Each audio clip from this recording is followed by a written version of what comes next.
మా చిట్టి విజనరీ రాసిన రెడ్ బుక్‌తో పరిపాలిస్తున్నాంరా మేము. మీ నాయకుడు పరిపాలించాలంటే ఏం కావాలిరా? అంబేద్కర్ గారు రాసిన రాజ్యాంగం కావాలా?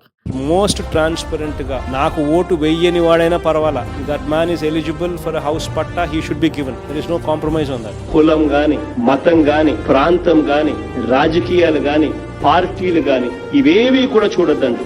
అర్హత ఉన్న ప్రతి ఒక్కరికి ఇది చేరాలి. మనకు ఓటు వెయ్యని వాళ్ళకు కూడా మనం మంచి చేయాలి. వాళ్ళకి అర్హత ఉంటే వాళ్ళకి అందాలి. కానీ మా నాయకుడు పరిపాలించాలంటే మా చిట్టి విజనరీ రాసిన రెడ్ బుక్‌తో పరిపాలిస్తున్నాంరా మేము. రెడ్ బుక్ చెప్పగానే కొంతమంది గుండుపోటు వస్తుంది. ఏంటి బాబన్నా ఇంకోసారి గుండుపోటు వస్తుంది. తెలుగు రాదు, ఇంగ్లీష్ రాదు.